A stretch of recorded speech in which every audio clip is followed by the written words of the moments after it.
Stop being a victim. I stopped saying I've got to wait for good things to happen to me. And I said I'm going to rise. Winners win and losers lose. I can't explain it any better than that. I don't know how it happens, but winners win.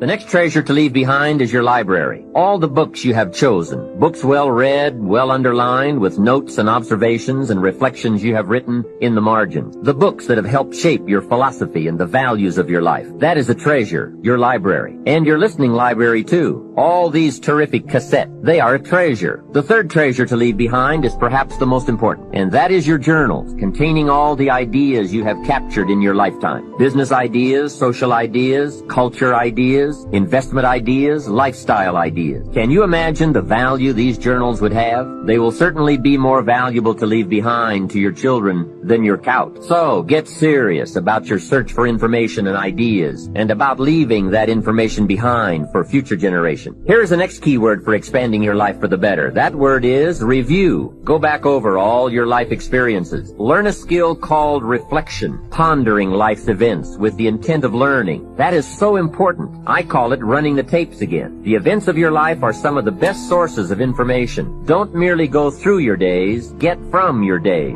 Be aware of what's going on around you so that you will drive the grooves in the record of that day deep into your consciousness. Here are some good times to reflect. First, at the end of the day, take a few minutes and go back over your day. Where you went and what you did and what you said. What worked and what didn't. What do you want to do again? What do you want to correct? The colors, the sights, the sounds, the conversations, the experiences. You see, experience can become commodity, currency, coin, an incredible source of value, but only if you take time to reflect on the experience and turn it into something of value. As we mentioned in our first fundamental, it's not what happens that makes the difference in how your life works out, but rather what you do about what happened. And part of doing something about what happens is this process of reflection, studying an event in order to glean valuable information from it. Another time to reflect is at the end of the week. Take a few hours. Take a half a day at the end of the month. Take a weekend at the end of the year. Reason? To make the past more valuable. Sophisticated people have learned how to gather up the past and invest it in the future. When my father was about to celebrate his 76th birthday, I said to him, "Father, can you imagine what it's going to be like to gather up the last 75 years and invest them in your 76th? That's how life can become productive and exciting. Not just living one more year, but gathering up the years and investing them in the next one." By reflecting, you can gather up all the conversations you have ever had and invest all that you have learned and all that you have felt in the next conversation. Gather all your experiences and invest all that you have learned and felt in your next experience. And the more value, the more substance, the more information, the more wisdom you can gather from all of your yesterdays, the more exciting your future becomes. Probably all of us already know all that we need to know in order to make our lives turn out the way we want, except for one thing: how to gather what we've learned in order to invest it in what we want to become. So start a new discipline that can lead to wealth and happiness. Find out how things work. Never let it be said you didn't find out. Now let me give you a qualifying phrase. You may not be able to do all you find out, but make sure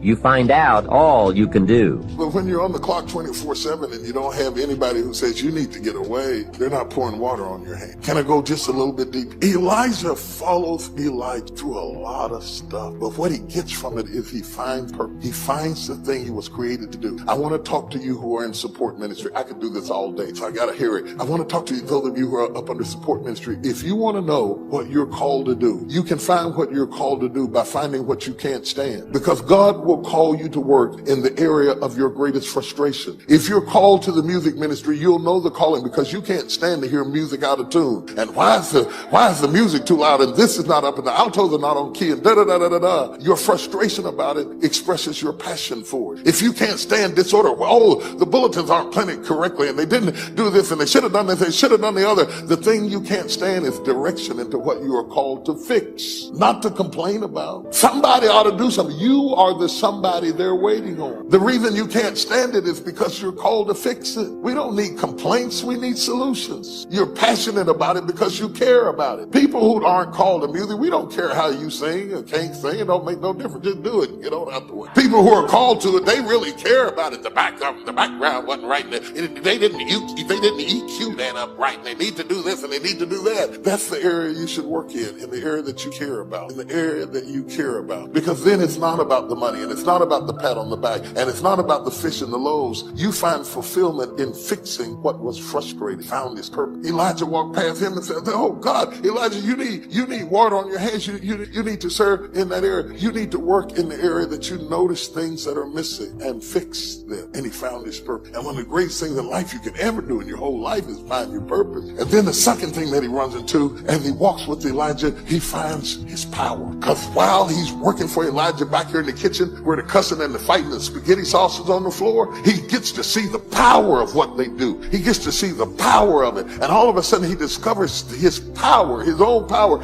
And then he says, give me a double portion of your spirit. I want that. I want that stuff that you do and how you can do what you do like you do it when you do it. I'm connected to that. I want you to teach me how to make it do what it do, baby. But I was really listening to this young man. I met him backstage taking pictures. I didn't know he was what he was, but his story, how he used to, I was riding with the CEO, Chris, from the airport. He was telling me this guy used to walk to work every day. And he made it, now he's a top team leader. So I can relate to Ween.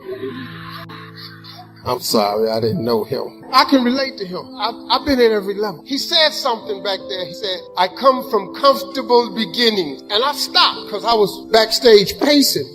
And I heard on the screen, I come from comfortable beginnings. And I stopped because who in here black come from comfortable beginnings? I don't come from comfortable. I come from the dirt. I come out of nothing. You looking at me today with all that I've accomplished because of faith. Now, when I talk to you today, I'm going to sprinkle faith in here because I can't talk to you about success without telling you about faith. You think, look here now, you think for 1 minute you're going to make it without God, you tripping. You tripping, partner. You done lost your rabbit mind if you think that you're going to make it without God. Now, you can try it, you ain't going to make it. So when he said he comes from comfortable beginning, I'm here to tell you mine was a bit different. My father was a coal miner. My father made $5 a day with 5 kids. I'm the youngest of 5. I got 2 older brothers. Well, I had 2 older brothers. My oldest brother passed. I got 2 older sisters. My youngest brother had a birthday October 1st. My youngest brother, 73 years old. I'm the baby of the family. But I'm balling. Jack Bogle, been in the business 63 years, showed up for 45 minutes, 4 hours later left his office. And afterwards he wrote a quote for it. He said it was the most probing, most intense interview you had in 63 years. Provocative and probing is what he said. Now that says to me a pretty cool thing. That means I engaged him better than anyone in 63 years who got those answers, according to him, not according to me. Pretty cool. I went to a guy named Ray Dalio. How many know who Ray Dalio is in this room? Look how few people know Ray Dalio. Ray Dalio has been called the Da Vinci of investing. He's been called the Steve Jobs of investing. But most of you never hear of him because you couldn't access him in a million years. But if you're president of the United States, if you're head of the Fed, if you run China, you know who he is. And I'll tell you why. To work with Ray, first of all, for the last 23 years, he's made 21% per year compounded before fees through all those environments. Unbelievable. But here's all it takes to work with Ray. You need a $5 billion net worth and $100 million as the initial investment. And that was 10 years ago. Now he won't take your money no matter how rich you are. You're talking to him and he gets a phone call. It's the Prime Minister of China who wants some coaching. A large hedge fund might be $15 billion. Ray's $160 billion. I got hold of Ray. Part of what happened with Ray was he'd been a fan of mine, it turned out, for about 20 years. But what I did, I spent 15 hours to be ready to engage him. 15 hours of total immersion so I could pitch and catch with him. So I didn't just talk, I could do it back. He wouldn't just throw the ball, I could throw it back to him. And guess what? At the end, he has built something over the years called his all-weather fund, which is designed to make money no matter what market you're in. You don't have to know the markets. He said, what if I die? Someday I will. How my kids have money? How will my philanthropic areas have money? Here's what I'm going to do. I'm going to figure out why a balanced portfolio doesn't work in 2008 or 2000. And everything we've been taught about finance is wrong. And the Da Vinci of investing figured it out and has done it for himself, for a decade and a half, and he tested it back to 1925, and it just makes money in any environment. So now his clients get to do it. Not the 1%, not the 0.01%. So I'm sitting down with Ray, and I get him to explain how it works, and at the end, we're engaged 3 hours into it, and he tells me how this works, and I said, this is beautiful, but I'm doing this, so I'm not doing this for money, I'm giving all the money away. Secret sauce. Secret sauce. Secret sauce. Secret sauce. Secret sauce. Secret sauce.